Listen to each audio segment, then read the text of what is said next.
சென்ற வாரம் நிறைவடைந்த 5ஆம் தொகுதி வகுப்பில் பங்கு பெற்ற மாணாக்கர்கள் வகுப்பை பற்றிய தங்களது மேலான கருத்துக்களை உங்களுடன் பகிர்ந்து கொள்ள இருக்கிறார்கள். முதலாவதாக திருமதி புஷ்பவல்லி அவர்கள்.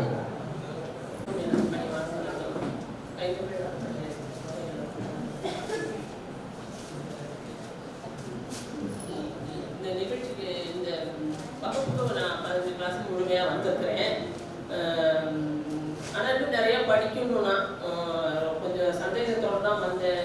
எனக்கு இந்த ஓவியம் முழுமையாக நம்மளால் கற்றுக்க முடியுமா அப்படிங்கிற ஒரு பயம் இருந்தது. நான் 9ஆம் வகுப்பு தான் படிச்சிருக்கேன். அதனால ஐயாட்ட வந்து முதல் நாள் சொல்லும்போது 9ஆம் வகுப்பு படிச்சிருக்கீங்களா, அது போதும் அப்படின்னாங்க. எனக்கு அப்படியே ரொம்ப சந்தோஷமா இருந்தது. 9ஆம் வகுப்புக்கெல்லாம் எங்கேயுமே எங்கேயுமே ஸ்கூலில் சேர்க்க முடியாது. நான் போய் நான் 9ஆவது படிச்சிருக்கேன் அப்படின்னு சொன்னால் என் பிள்ளைய பள்ளியிடம் சேர்க்கணும், என் பேர பிள்ளைய பள்ளியிடம் சேர்க்கணும்னா சேர்த்துக்க மாட்டாங்க. இப்போ வந்து நமக்கு எல்லாருக்கும் வந்து ஆசிரியர் வந்து வயசுல அதிகமாகவும் மாணவர்கள் கம்மியாகவும் இருப்பாங்க. இங்க வந்து அது அப்படியே மாற்றி இருக்கு. அப்புறம் வந்து 3 to 5 கிளாஸ். இந்த 3 to 5 வந்து எப்படி அந்த கிளாஸ் போகுதுன்னே தெரியாது. இந்த தூங்குற நேரம் எல்லாரும் இந்த தூக்கமே இருக்காது. அடுத்து என்ன சொல்ல போறாங்கிற ஒரு ஆர்வத்தை நம்ம பார்த்துட்டு இருக்கோம்.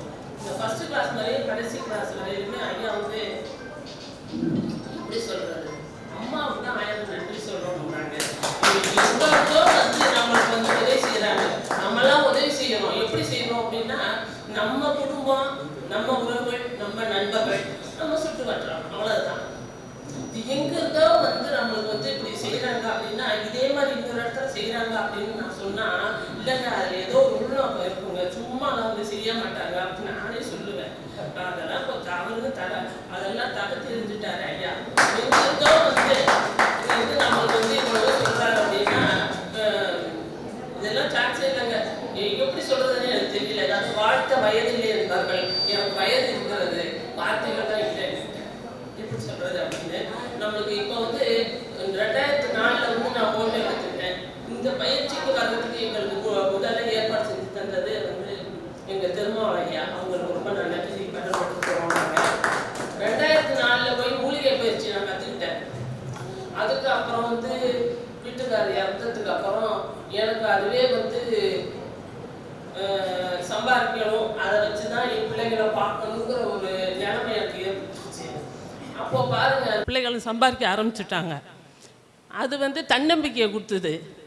இப்போ கற்றுக்கிட்ட இந்த ஹோபியை வந்து எனக்கு ஊன்றுகோளுங்க. இனிமேல் பிள்ளைங்க கல்யாணம் ஆகிடுச்சுன்னா அவங்கவுங்க குடும்பத்தை பார்த்துட்டு போகும்போது நம்ம அவங்களுக்கு இடையூறாக இருக்கக்கூடாது பாருங்கள்.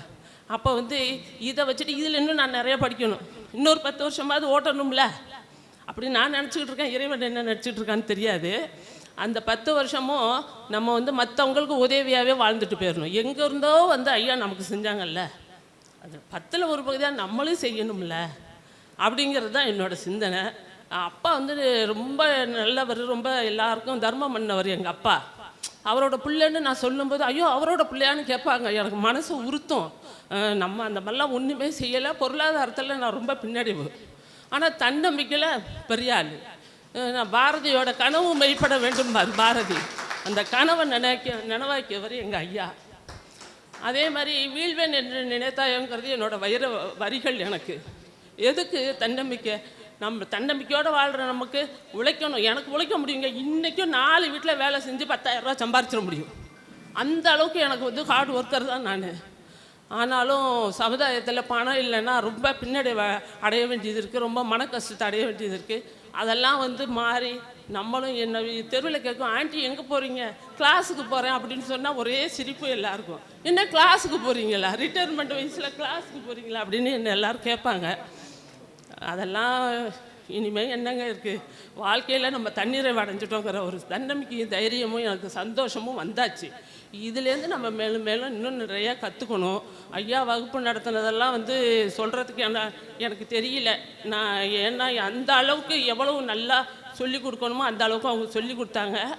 ஆனால் ஒரு சில நண்பர்கள் வந்து இங்கே வந்திருந்த நண்பர்கள் சொன்னாங்க, நாங்களும் அவர் கிளாஸ் எடுத்த இடத்துக்கு போயிருக்கோம், ஐயா படித்த இடத்துக்கு நாங்களும் போயிருக்கோம், அங்கெல்லாம் சொல்லி கொடுக்காதத ஐயா மனம் திறந்து சொல்கிறாரு அப்படின்னு சொன்னாங்க. அதெல்லாம் வந்து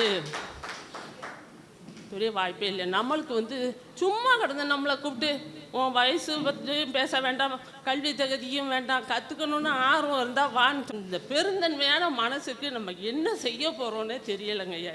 எங்களுக்கு எல்லாருக்கும் ரொம்ப சங்கடமாக இருக்குது. 2 மணி நேரம் ஐயா எங்களுக்காக நின்று தான் கிளாஸ் எடுப்பார் நம்மளுக்காக.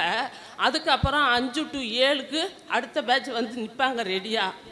ஆனால் அவருக்கு கால் வலிச்சதோ இல்லையோ எனக்கு மனசு வலிக்குங்க. எல்லாருக்கும் நன்றி. அவ்வளோதான். இந்த நிகழ்ச்சியை ஒரு பிரகாசம் இருந்தது அப்படின்னா அந்த பிரகாசம் தாங்க ஐயா. ஐயா இந்த உண்மையாகவே சொல்கிறேன்.